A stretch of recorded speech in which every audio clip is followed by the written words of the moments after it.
Assalamualaikum dan salam sejahtera. Untuk video kali ini, cikgu akan menerangkan bab 1 ubahan. Okey, kita akan lihat 1.1 ubahan langsung.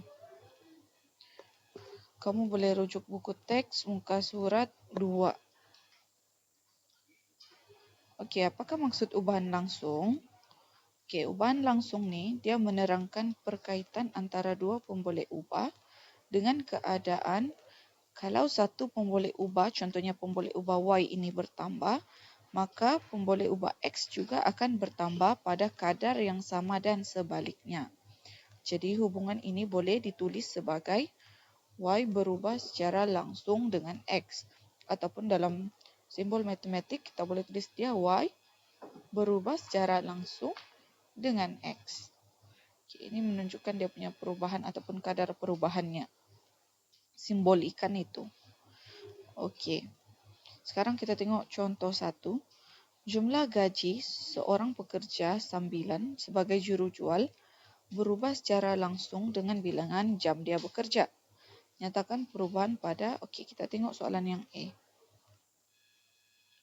Jumlah gaji jika bilangan jam bertambah 2 kali ganda.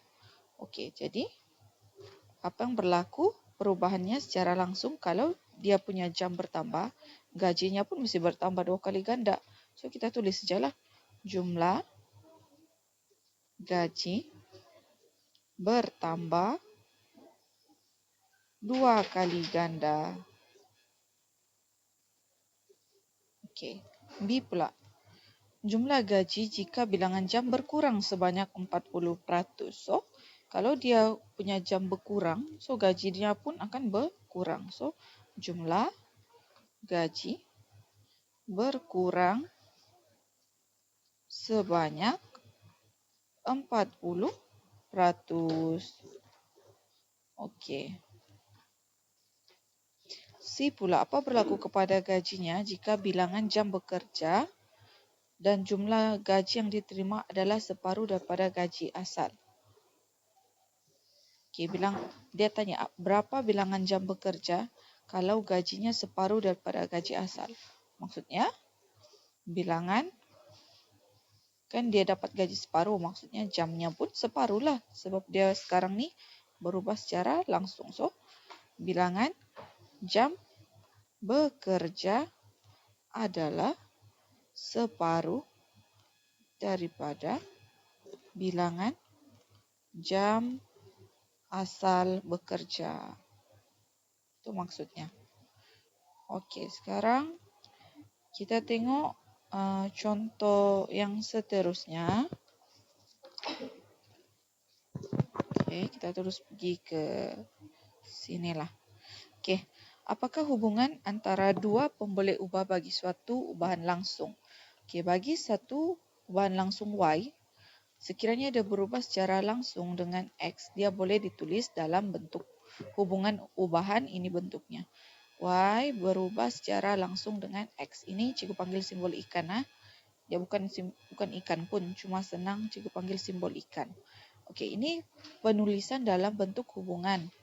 Okey, hubungan ubahan. Kalau yang ni pula, apabila kita ubah dia jadi simbol sama dengan, kita kena tambah satu pemalar K di depan.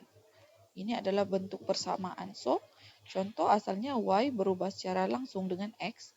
Kalau kita ubah bentuk persamaan, dia akan jadi Y sama dengan KX. Okey. Kita lihat contoh 4 di muka surat 8. Okey. Diberi M sama dengan 0.8 apabila N sama dengan 0.125. Ungkapkan M dalam sebutan N jika M berubah secara langsung dengan N. Okay, kita tengok dulu soalan pertama, soalan A. Dia bilang M berubah secara langsung dengan N. So, bentuk hubungan ubahan dia bentuknya beginilah. Okay, kemudian kita langkah seterusnya kita kena tukar dia dalam bentuk persamaan. So, ini akan jadi sama dengan tambah 1 K di depan. So, kita akan dapat ini. Lepas tu kita ada maklumat di sini M 0.8, N 0.125. So, masukkan nilai tersebut. So, M kita 0.8, K tidak tahu berapa. N kita 0.125. So, ini darab, operasi darab 2 ni. So, pindah ke sebelah, kita akan jadi bahagi. So, 0.8 bahagi 0.125, kita akan dapat 6.4. So, maksudnya K kita adalah 6.4. Okey, jadi sekarang dia mau jawapan kita ungkapkan M dalam sebutan N kan? So, mesti M dalam sebutan N kan? So, M sama dengan K kita. Maksudnya ambil balik ni. Okey, kita punya K tadi 6.4 N. So, inilah jawapan kita untuk soalan yang A. Okey, kita tengok pula soalan B. Sekarang dia cakap M berubah secara langsung dengan punca kuasa 3N. So, punca kuasa 3N. Okey, ini adalah bentuk persamaan dalam hubungan ubahan. So, kita kena ubah pergi bentuk hubungan persamaan. So, tambah 1K di depan punca kuasa 3N. Okay. Kemudian sama juga ganti balik nilai M dan juga nilai N yang kita ada. So, M kita 0.8. Okay, tak tahu. So, sini N adalah 0.125. Okay. So, kita mau K. So, kita akan pindahkan 0.8 bahagi dengan punca kuasa 3, 0.125. So, kita akan dapat K 1.6.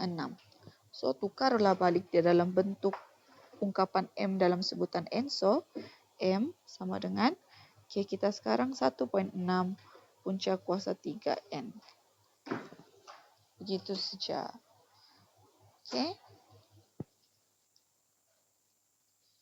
Okey, kita lihat pula contoh 5. Okey, di muka surat 8. Okey, pemanjangan spring X berubah secara langsung dengan jisim pemberat W yang ditanggungnya. Diberi bahawa pemanjangan spring ialah 3 cm apabila diletakkan pemberat sebanyak 200 gram. Ungkapkan X dalam sebutan W. Okey, sekarang kita ada pemanjangan spring ni diwakilkan oleh X.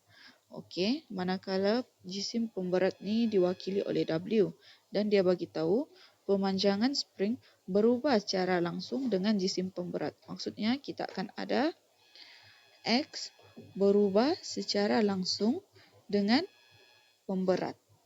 Okey. So, kita mau selesaikan. So, kita akan tukar dulu dalam bentuk persamaan. So, X sama dengan, ni akan hilang. Yang ni akan hilang, dia akan jadi KW. Okey, sekarang kita ada maklumat. Sekarang ni, panjang spring X adalah sama dengan 3 apabila kita letakkan pemberat W sebanyak 200. So, kita ganti masuk ke dalam persamaan. Apabila X3, okay, kita tidak tahu, W kita adalah 200. Ganti masuk. So, kita mau K sahaja. So, ini operasi darab. Ke sebelah dia akan jadi bahagi. Nilai K kita akan dapat sebanyak 0.015. Okey. So, kita gantikanlah. Ungkapkan X dalam sebutan W. So, dia mau X dalam sebutan W. So, inilah tu. X dalam sebutan W. So, maksudnya X sama dengan K kita tadi 0.015 W. Okey, itu adalah jawapan akhir kita.